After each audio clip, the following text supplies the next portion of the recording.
Parfait. Donc, 10.05. C'est la période de questions du public.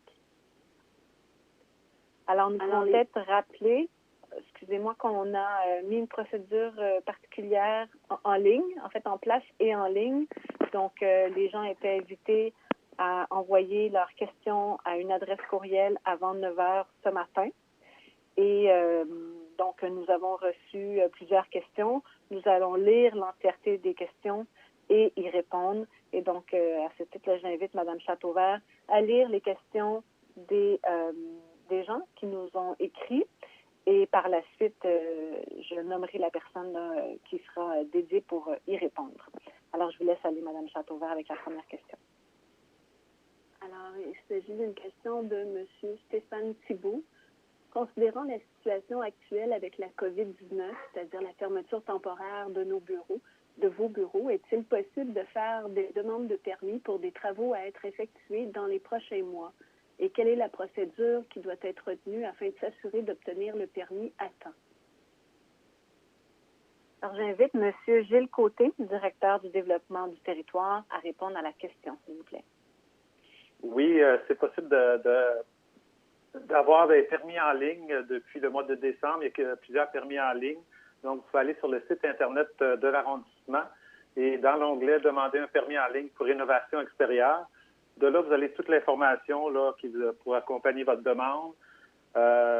Et si vous n'arrivez pas, vous pouvez toujours taper sur l'onglet « Comptoir des permis » et soit nous appeler au 514-872-3020 et nous donner l'information que vous avez besoin.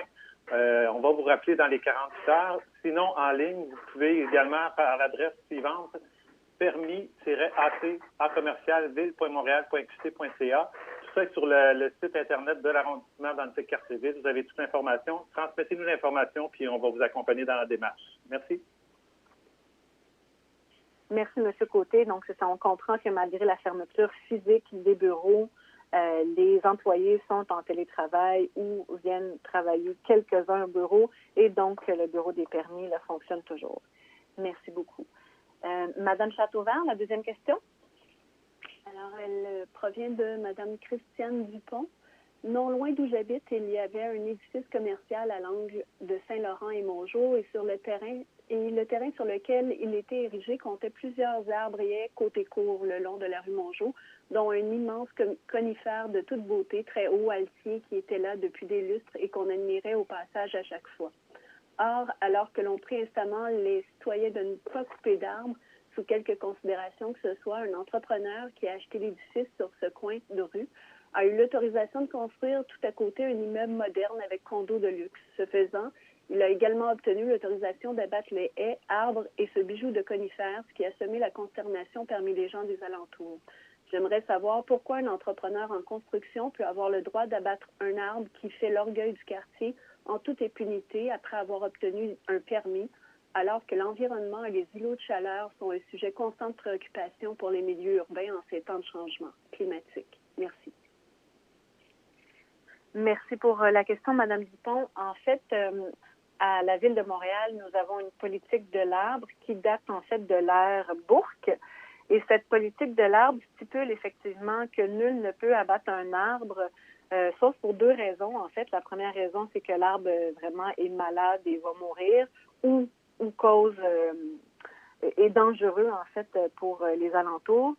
Ou la deuxième raison, c'est s'il se situe dans l'ère de construction dans l'ère en fait d'implantation plutôt d'une nouvelle construction.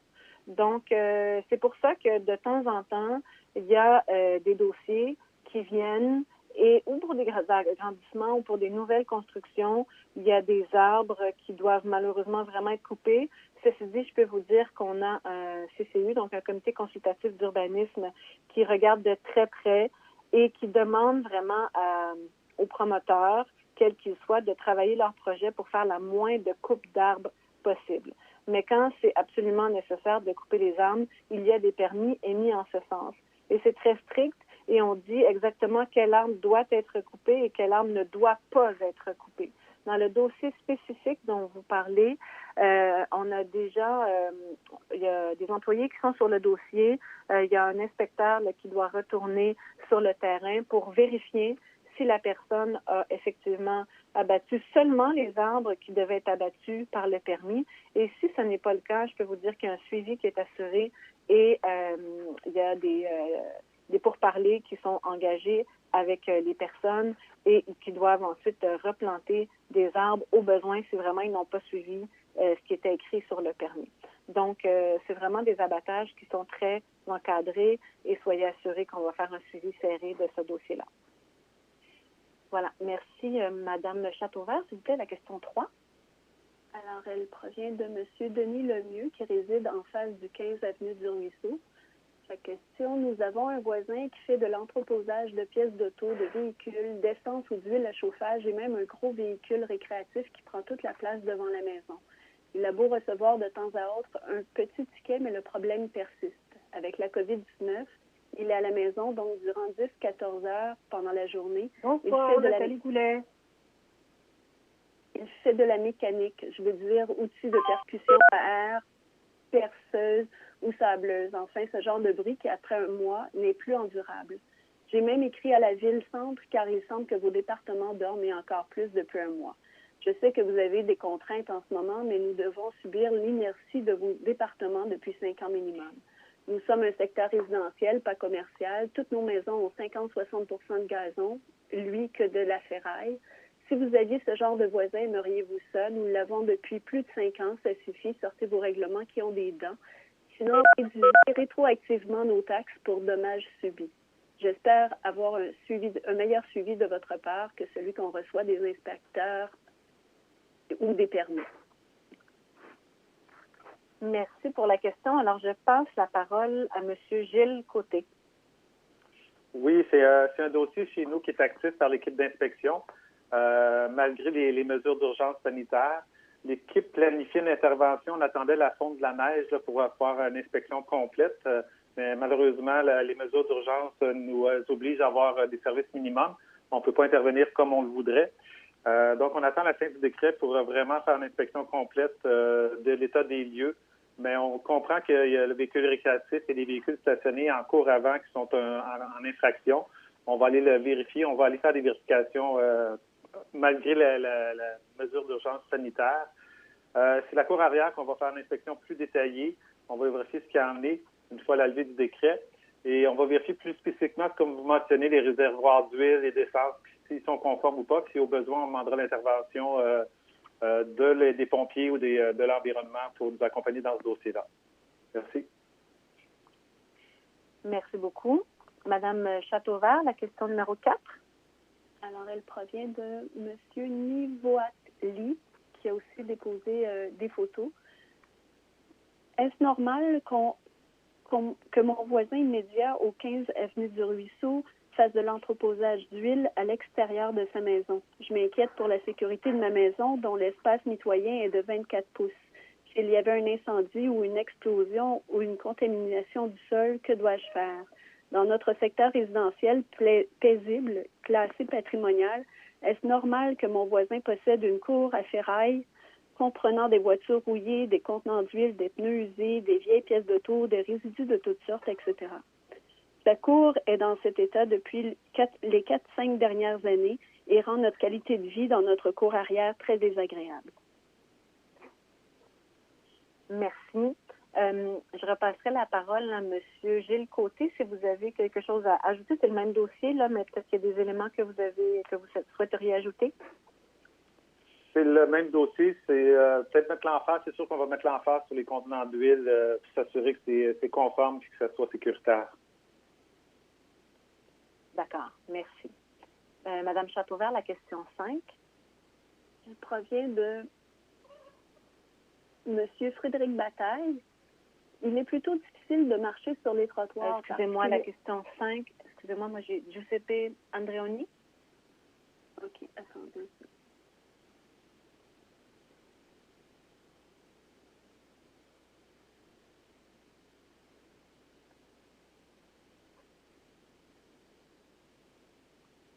On pourra y revenir tout à l'heure. Oh oui. Giuseppe Andrioni. I have made several complaints regarding the RV park next to my house. I was told that my neighbor would be receiving a ticket every day beginning March 1, as long as it's still parked there. My complaints are going unnoticed after emails and messages left for Monsieur Gontard and Monsieur Blais to have this RV removed. Some neighbor in, je m'excuse, je vois pas le. He has several run-down vehicles without plate parked on his property, not to mention countless of car parts, oil tanks, sandbags, and general garbage. All tanks are full and make loud noises in summer between heat in daytime and when it's cools off at my time, which is very annoying. Here are some pictures of my side of property. D'accord, merci beaucoup. Donc, on comprend que c'est le même dossier. Je repasserai la parole à M. Gilles Côté si vous avez quelque chose de particulier à ajouter sur ce dossier et ensuite la parole à Mme Gianni. Donc, M. Côté. Simplement mentionner que c'est une intervention qu'on voulait faire dès la fonte des neiges en mois de mars. Malheureusement, là, on est contraint d'attendre le début mai pour faire une intervention complète, mais c'est toujours planifié et c'est dans nos priorités. Merci. Mme Giannou. Oui, je peux rajouter, dans le fond, je sais que c'est une problématique, là, d'après ce que j'ai vu dans les courriels et les questions, que vous subissez depuis plusieurs années. Moi, par contre, ça fait juste quelques semaines. Alors, oui, l'arrondissement, les inspecteurs, tout le monde a confirmé comme quoi c'est un dossier prioritaire et que je vais peut-être le répéter en anglais, cette partie, parce que M. Côté vient de le dire en français. So it was in the plans for the borough to intervene during this springtime. And then this COVID situation came up. However, it has remained a priority, and the inspectors will continue coming.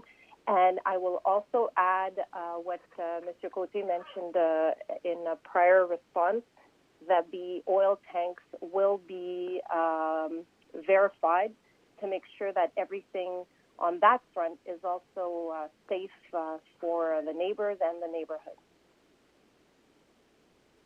Merci beaucoup. Alors, Mme Châteauvert, la question 6. Alors, elle provient de M. Frédéric Bataille. Il est plutôt difficile de marcher sur les trottoirs, particulièrement Prieur, Fleury et Gouin, et de respecter le 2 mètres de distance, encore plus en famille. La plupart des trottoirs font moins de 2 mètres de largeur et si énormément de piétons sont envoyés dans la rue sans aucune restriction pour les voitures. Est-il prévu de fermer certaines rues ou de diminuer les voies de circulation rapidement pour permettre aux gens de respecter les consignes du gouvernement? La deuxième partie concerne la piste cyclable Christophe Colomb. Étant donné le nombre élevé de passages, est-ce qu'une piste unidirectionnelle temporaire pourrait être envisagée en direction nord, puisque là encore, le 2 mètres de distance n'est pas possible sur la piste bidirectionnelle? Alors, je vais répondre à la question. Il y a comme 2 questions. La première partie, donc, sur est-il possible de fermer certaines rues, de diminuer des voies de circulation et tout ça. Alors, il faut savoir qu'en ce moment, on est vraiment dans une situation qui est très particulière et c'est la direction régionale de la santé publique de Montréal qui est comme le chef d'orchestre de la situation actuelle. Et même si en temps normal, les arrondissements et la ville sont responsables, compétents de faire des aménagements sur leur territoire et dans ce qui est notre compétence municipale, par exemple l'aménagement de rue, en ce moment, tout doit être discuté et validé avec la direction régionale de la santé publique. Donc, ce qu'on a vu, par exemple, cette fin de semaine, ce qu'on appelle le couloir sanitaire sur le plateau Mont-Royal, sur la rue Mont-Royal, ça a été justement discuté, négocié avec la direction de la santé publique et c'est un projet pilote pour Montréal Et donc, si ça fonctionne bien et si c'est pertinent pour d'autres endroits, il pourra avoir un déploiement de ce genre de mesures-là. Là, on parle de l'accès au commerce essentiel sur des artères commerciales. Par rapport aux rues résidentielles, sachez que moi, comme mairesse, j'ai des discussions avec des gens à la Ville de Montréal et aussi avec la Direction de la santé publique sur comment on peut améliorer les choses sur le terrain pour respecter le plus possible le 2 mètres de distance qu'on doit respecter quand on se croise. Et nos discussions en ce moment avec la Direction de la santé publique, à ce point-ci, je ne peux pas vous dire exactement ce qui va en résulter, mais nous travaillons sur plusieurs options. Par rapport à la piste cyclable Christophe-Colomb, c'est un peu la même chose. Donc, on a aussi ces discussions-là avec la Direction de la santé publique. Je vous dirais que pour l'instant, déjà, la première mesure, c'est de les nettoyer. Hein. Donc, là, on a obtenu le fait que les balais mécaniques peuvent maintenant être en activité. Donc, ils ont commencé cette semaine. Donc, on va pouvoir nettoyer les pistes cyclables. Donc, ça va grandement aider. Et par la suite, on continue à discuter avec la Direction de la santé publique. Pour l'instant, les pistes bidirectionnelles restent en fonction sans problème. Et nous travaillons toujours, mais dans un moyen terme, là, à une voie unidirectionnelle de vélo sur Christophe-Colomb, mais c'est vraiment un projet à moyen terme. Et à ce moment, dans les mesures d'urgence, on ne fait pas vraiment ce type d'aménagement, ou en tout cas, nos employés ne sont pas attitrés à faire des aménagements rapides de ce type-là, parce que c'est quand même assez complexe. Il y a des questions de feu de circulation aussi. Donc, on garde ce projet-là en tête et on y travaille sur le moyen terme, mais je pourrais pas vous dire là que ça soit vraiment un projet qui voit le jour en 2020. Ceci dit, ça c'est ce que je vous dis aujourd'hui, le 14 avril, et on le sait en ce moment, il y a beaucoup de choses qui changent très rapidement. Donc, je peux vous dire qu'on est sur ces dossiers-là et qu'on essaie de faire le plus possible pour que les gens soient confortables sur nos rues et qu'on ait un meilleur partage de la rue. Voilà, alors nous pouvons passer maintenant à la question 7. C'est une question de M. Alain Martineau. Est-ce que l'arrondissement a offert les services de col bleu ou col blanc ou CAD ne travaillant pas au 6 du nord de l'île pour les aider compte tenu des débordements dans le réseau de la santé? Est-ce que les conventions de travail sont assez souples ou rigides dans les cas d'urgence sanitaire? Alors, pour répondre à cette question, je passe la parole à Mme Diane Martel, la directrice de l'arrondissement. Oui, bonsoir, M. Martineau. En fait, comme il a été mentionné d'entrée de jeu ce soir, le CIUS a mis en place 2 cellules d'urgence auxquelles participe activement l'arrondissement. Donc, les services de l'arrondissement, les employés de l'arrondissement sont mis à contribution davantage pour aider les organismes, qui étaient convenus avec le CIUS, aider les organismes pour les services de première nécessité, les services alimentaires à la population. Comme il a été mentionné, on a mis des véhicules à disponibilité des services alimentaires et on a aussi des employés qui sont portés volontaires. Et sinon, travailler dans les centres au niveau de la santé, il faut des formations particulières. Alors, notre expertise est meilleure à contribution avec les organismes locaux. Voilà. Merci beaucoup. On peut passer maintenant à la question 8. Elle provient de Mme Sylvia Jackson Oldemark. The property at 15 Zuriso is full of old cars and now includes a huge caravan house trailer. Old tires, automotive parts, scrap metal, and wood are piled high in the backyard, along with barrels and other containers that appear to contain heating oil, gasoline, and propane. The resident at 15 Zuriso regularly lights a barbecue using gasoline in the summer months. Flames mount 20 feet high or more. Certainly, the neighboring wood frame houses on Zuriso are at risk of fires, built as they are very close together. My own wood frame home at 18 Avenue de l'Alliance, with its wooden fence and garage, are located directly behind 15 Zuriso. If there is a conflagration or soil contamination at 15, I could lose my property. Debris of all sorts, including propane containers, has been piled against my fence, threatening to knock it down.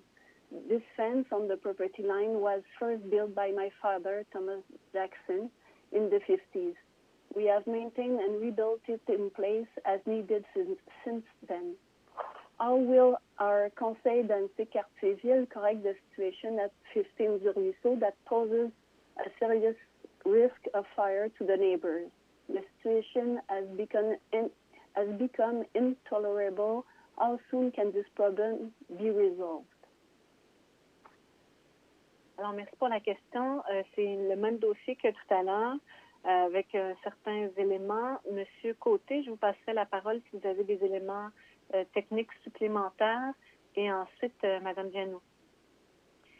Juste mentionner, répéter que c'est un dossier prioritaire pour nous dès la levée du décret, puis l'inspection va être réalisée accompagnée comme avec les pompiers, compte tenu que ce qui est mentionné, c'est qu'il y a un risque d'incendie, puis c'est des contenants d'huile et d'essence, donc tout ça doit être regardé avec nos collègues. Merci.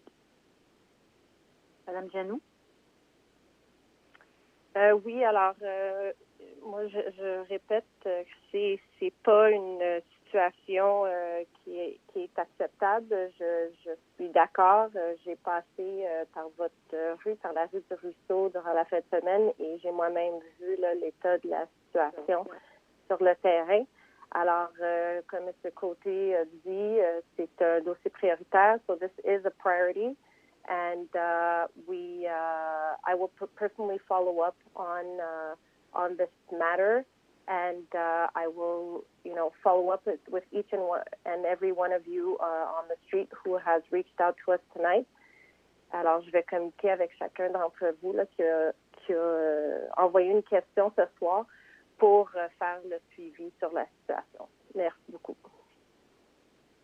Merci. Alors, on peut maintenant passer à la question 9, Madame Châteauvert. Elle provient de Madame Linda Desrosiers. Bonjour, je suis résidente de l'avenue du Ruisseau à Cartierville. Il y a environ 2 ou 3 ans, j'avais fait une plainte au 3-1 concernant mon voisin du 15 avenue du Ruisseau. Celle-ci mentionnait que ce voisin avait dans son stationnement et sur son espace gazonné, sur le devant de sa maison, au moins 10 vieilles voitures de stationner. La plupart restaient là et n'étaient jamais utilisées. Un inspecteur s'est présenté pour inspection pour ensuite m'aviser que tout était selon les règles de l'art, me précisant que les voitures étaient plaquées et rien n'était illégal. À cette époque, j'avais même demandé s'il y avait un règlement qui exigeait que les propriétaires devaient s'assurer de conserver un espace gazonné devant leur maison. On m'a répondu que non. Il est à noter que maintenant, devant cette résidence, il n'existe plus aucune trace de gazon, tout étant devenu du gravier et des mauvaises herbes. Il est désolant de constater qu'un arbre y soit en train de dépérir, les racines étant constamment écrasées par les véhicules. Il est aussi à noter que nous sommes dans un secteur patrimonial et qu'on exige de nous que nous respections des règles strictes. Maintenant, ce même voisin a installé sur le terrain en façade de sa maison un immense véhicule récréatif de type autobus qui laisse à désirer. Il aurait même dit à un autre voisin qu'il envisage de louer le dit véhicule. Est-ce normal pour vous que l'on accepte des véhicules dont le toit est au niveau du 2e étage de nos maisons? De plus, depuis quelque temps, ce voisin y fait des travaux mécaniques bruyants et majeurs qui dérangent les voisins. Voici donc mes questions. Est-ce qu'il y a un règlement qui stipule que les propriétaires doivent conserver un espace minimum d'espace gazonné devant leur demeure? Si oui, pourquoi n'a-t-il pas été appliqué rigoureusement et sinon pourquoi? Surtout que nous sommes dans un secteur patrimonial. Est-ce qu'il y a un règlement concernant le stationnement des véhicules récréatifs surdimensionnés sur un terrain privé? Si oui, quel est ce règlement? Sinon, pourquoi? Car d'autres arrondissements en ont. Merci de votre attention. Merci beaucoup. Alors, c'est toujours le même dossier, mais il y a quand même des questions un peu plus précises. Donc, je laisserai la parole encore une fois à M. Côté pour les aspects techniques. Et voilà. M. Côté, s'il vous plaît. Oui, la première question, c'est de mentionner est-ce que les propriétaires doivent conserver un espace minimum d'espace gazonné devant leur demeure. En fait, c'est 20% pour la totalité du terrain qui doit être aménagé en aménagement vert, en paysager, non pas nécessairement en avant. Donc, c'est pour la question 1. La question 2, le règlement de stationnement des véhicules récréatifs, c'est pas permis sur un terrain privé. C'est permis de stationner à court terme, mais pas conservé plusieurs jours. À ce niveau-là, on est déjà intervenu, puis on va continuer d'intervenir avec le propriétaire. Merci. Merci. Alors, on peut passer maintenant à la question 10, Mme Châteauvert. Alors, elle provient de Monsieur et Mme Vassilios Karagianidis. Question 1. Nous habitons sur chemin de Somerset, devant le parc Lefebvre, depuis 7 ans avec nos 3 enfants âgés de 4, 7 et 9 ans. J'aimerais mettre de l'avant un grand problème que nous vivons quotidiennement. La vitesse des véhicules qui circulent sur chemin de Somerset n'est presque jamais respectée. La ville doit faire plus pour ralentir les conducteurs. La construction devant notre domicile n'atténue en rien cette vitesse. Elle rend notre situation encore plus dangereuse. Un mur en bois longe le parc. Les enfants qui sortent du parc ne sont guère protégés. Il manque un arrêt devant l'entrée du parc. Il nous faut absolument des doudanes de vitesse. Question 2. À quand la fin des travaux? Depuis l'automne, il n'y a rien qui se passe et lorsque les travaux reprendront, serait-il possible d'aménager l'entrée du chantier sur une autre rue telle Cousineau ou Lorrain? Les résidents de Somerset ont souffert assez longtemps. Merci beaucoup. Alors, là, on comprend que c'est la construction du bassin Lavigne dans le parc Lefebvre, notamment, qui est mentionné. Alors, je passerai la question à M. Gilles Côté et ensuite un complément au besoin là, par Mme Jenny. Donc, M. Côté. Oui, en fait, dans la question 1, elle parlait de vitesse et d'arrêt. Ça, je n'ai pas la réponse tout de suite. Je vais demander à l'équipe circulation dans mon équipe de vérifier la situation, puis on va vous revenir sur l'état. Dans la question 2, pour le travaux au parc Lefebvre, en fait, c'est le bassin Lavigne, comme Mme Tully l'a mentionné. Actuellement, on est à la phase 2. Les collègues de la Ville-Centre sont en appel d'offres jusqu'au mois de mai. Et dépendamment de la situation du décret aussi, quand est-ce qu'ils vont ouvrir les appels d'offres. Mais normalement, si tout va bien, les travaux sont planifiés pour l'automne prochain.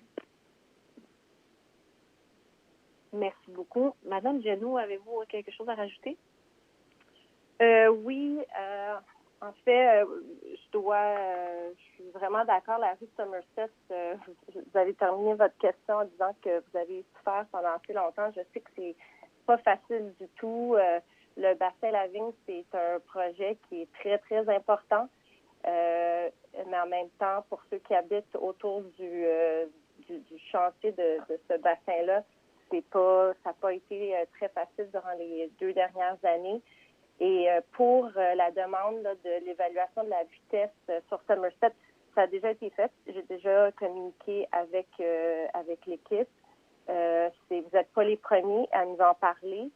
Et c'est ça pour la vitesse. Ensuite, pour le chantier, vous avez posé la question à propos d'aménager l'entrée sur une autre rue. Puis, ça aussi, j'en ai discuté durant la dernière rencontre là, où on a parlé du bassin Lavigne, justement pour donner un petit, pour soulager un peu la rue Somerset, de déplacer l'entrée sur une des 2 autres rues. J'ai pas encore eu de confirmation de feedback à ce sujet-là, mais je pense que ça serait peut-être, d'après moi, mais je ne suis pas l'experte, une façon d'alléger la circulation et le va-et-vient de tous les camions de construction qui sortent de ce chantier-là. Alors, on vous fera un suivi à ce sujet. Merci.